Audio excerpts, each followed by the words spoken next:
CID, crime petrol, सावधान India और बहुत सारे जो भी इन्वेस्टिगेशन और जासूसी टाइप के जितने भी सीरियल्स होते हैं वो ज़रूर आपने देखे होंगे और बहुतों को ये सब सस्पेंस एंड ऑल पसंद भी होगा. But today I will discuss about the thing which is process. जो प्रोसेस होती है सारी इन्वेस्टिगेशन की, वो कैसे कनेक्टेड है आपके लाइफ से और आपके लॉ से, इसके बारे में बात करेंगे. जी हाँ, नमस्कार, मैं हूँ विधि और आप हैं मेरे साथ मेरे चैनल में जिसका नाम है थोड़ा लॉ थोड़ी लाइफ. और थोड़ा लॉ थोड़ी लाइफ के आज के सेगमेंट में हम बहुत ही अलग सी बात करने वाले हैं, that is about forensic science. Forensic science क्या है और वो लॉ से कैसे कनेक्ट करता है, इसके बारे में आज हम जानने की कोशिश करेंगे. सो बेसिकली सबसे पहले मैं बताऊं what is forensic science. Forensic science एक तरह की साइंटिफिक स्टडी है जो क्राइम इन्वेस्टिगेशन में आपके काम आती है. दैट मीन्स जो आपने देखा होगा ब्लड सैंपल्स लेना और डीएनए टेस्टिंग और जितने भी आप ये सब फिंगरप्रिंटिंग, जो भी आप सब कुछ देखते हैं कि साइंटिफिक तरीके से जो भी लैब टेस्टिंग होती है फॉर किसी भी क्राइम के इन्वेस्टिगेशन के लिए, दैट इज़ फोरेंसिक साइंस. और ये फोरेंसिक साइंस जो है ये हेल्प करता है हमारे लॉ में, हमारे क्रिमिनल लॉ में, हमें किसी भी तरह के कोर्ट को किसी भी तरह के डिसीजंस लेने में, जो कोई भी जो फैक्ट है उस फैक्ट तक पहुंचने में ये फोरेंसिक साइंस जो है वो हेल्प करता है. And it is a very important supportive part of law. तो चलिए आज इसी के बारे में बात करते हैं. अगर आप ये चैनल पहली बार देख रहे हैं तो मैं आपसे कहना चाहूँगी कि चैनल को सब्सक्राइब करें, शेयर करें, लाइक करें. और अगर आप ऑलरेडी सब्सक्राइबर हैं तो बेल आइकन को प्रेस करना ज़रूर मत भूलिएगा. तो जैसे जैसे हमारी टेक्नोलॉजी बढ़ रही है, हम लोग एजुकेटेड होते जा रहे हैं, डेवलप्ड होते जा रहे हैं, वैसे वैसे जो हमारे क्रिमिनल्स और हमारा जो क्राइम करने का लोगों का तरीका है वो भी बहुत आगे बढ़ता जा रहा है. और जिस तरह से क्राइम करने का तरीका बढ़ रहा है उस तरह से उसकी इन्वेस्टिगेशन का तरीका भी ऑब्वियसली बढ़ता है. तो हर तरीके से डेवलपमेंट हो रहा है. तो यहीं पे हमें जो हमारा फोरेंसिक साइंस है वो हेल्प करता है. अब जो कोई भी क्रिमिनल इन्वेस्टिगेशन होती है उसके कुछ पार्ट्स होते हैं जिसमें होता है सर्चिंग. दैट मीन्स आप जो भी क्राइम सीन है, क्राइम स्पॉट है, वहाँ पे जाके सर्च करते हैं कि क्या क्या चीज़ें हम कलेक्ट कर सकते हैं. उसके बाद इंटरव्यूज, दैट मीन्स लोगों से बात करना, पूछना कि क्या चीज़ें हैं. After that interrogation, that means अगर कोई सस्पेक्ट है तो उससे बात करना. And the last one is जो हमारे इस फोरेंसिक साइंस से कनेक्ट करता है, that is evidence collection and preservation. Evidence collection that means जो भी क्राइम सीन से आपको जो भी मिल रहा है, ब्लड स्टेन्स मिल रहे हैं या किसी तरह के फिंगरप्रिंट्स मिल रहे हैं, वो सारी चीज़ें कलेक्ट करके उसको प्रिजर्व करके रखना. Preservation is the basic part, because preserve करेंगे तभी आप उसका बेटर रिजल्ट ले पाएंगे. सो ये तो हो गया फोरेंसिक साइंस का part. Now let's come to the law वाला पार्ट पे हम आते हैं, बिकॉज वही हमारा बेसिक एम है. अदरवाइज यू विल थिंक कि I am just talking about just only science and all. तो सबसे पहली चीज़ जो मैं बता दूं कि लॉ में हमारा कौन सा पार्ट जो है वो फोरेंसिक साइंस को सपोर्ट करता है, या सपोर्ट ही मैं कहना चाहूँगी. किस तरह से हम क्योंकि it's a kind of proof, ये एक तरह का एविडेंस है, एक तरह का प्रूफ है. इसीलिए कौन सा हमारा लॉ है जो फोरेंसिक साइंस को सपोर्ट कर रहा है. अब यहाँ पर मैंने कहा evidence, so obviously evidence act ही होगा जो हमें सपोर्ट करेगा. So here I would like to say Indian evidence act. Indian evidence act की section 45 which says about expert's opinion.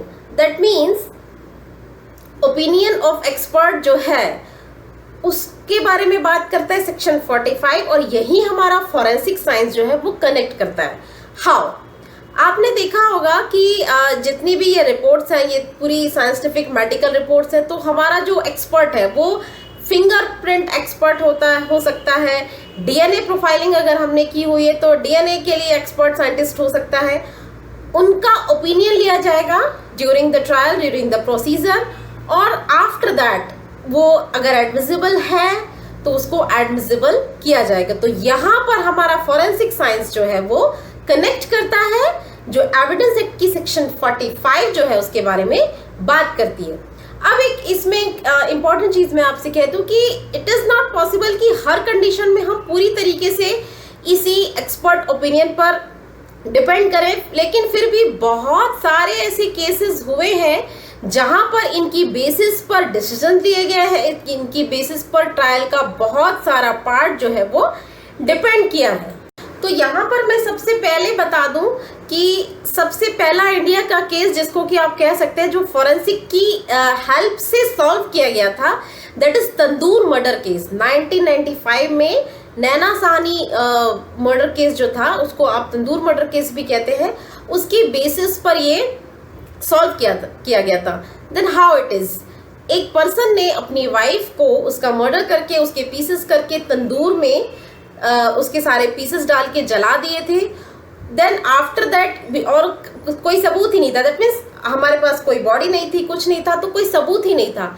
तो वो सारे जो पीसेस थे वो वहां से निकाल करके उनका टेस्टिंग करके फिर वो डीएनए प्रोफाइलिंग की गई कि उसके पेरेंट्स के साथ उसके डीएनए मैच किए गए, और उस डीएनए प्रोफाइलिंग, उस डीएनए टेस्टिंग के बाद इट वाज डिसाइडेड कि जो पर्सन था, जो विक्टिम थी, जो पर्सन है उसने उसका मर्डर किया था। इस तरह से ये केस जो है सॉल्व किया गया था and it was an history. ये केस जो है एक लैंडमार्क केस माना जाता है और ये सबसे पहला केस भी माना जाता है जो फॉरेंसिक्स की हेल्प से सॉल्व किया गया था।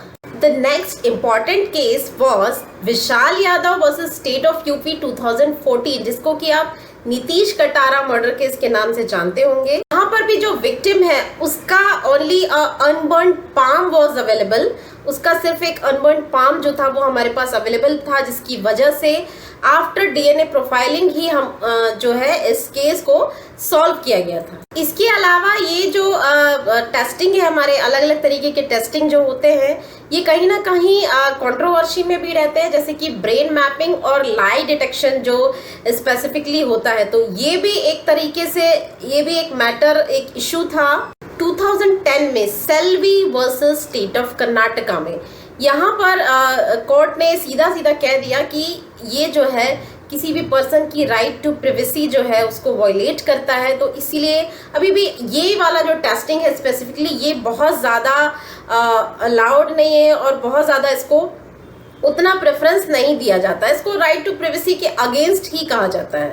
एक और चीज़ मैं आपसे कहना चाहूँगी फॉरेंसिक साइंस से रिलेटेड, हमारे इंडिया में स्पेसिफिकली बहुत ज़्यादा हम उतना, हमारी टेक्नोलॉजी उतनी ज़्यादा एडवांस्ड नहीं है कि हम प्रॉपरली उस एविडेंस को प्रॉपरली कलेक्ट कर पाएँ, प्रॉपरली प्रिजर्व कर पाएँ, क्योंकि बहुत ज़्यादा एक्सपर्ट्स की, और अगर एक्सपर्ट हैं भी तो बहुत ही ज़्यादा हमें एक तरह से प्रिकॉशन की ज़रूरत पड़ती है। अगर हमने थोड़ा सा भी इधर का उधर कुछ भी अगर प्रॉब्लम हो गई तो फिर ये हमारा जो टेस्ट है पूरी तरीके से गलत हो जाएगा। अगर हमने डीएनए प्रोफाइलिंग में कुछ प्रॉब्लम कर दिया या ब्लड टेस्टिंग में कुछ ब्लड का स्टेन सही तरीके से कलेक्ट नहीं हो पाया, या बहुत सारी चीज़ें हैं जो मिस आउट हो सकती हैं।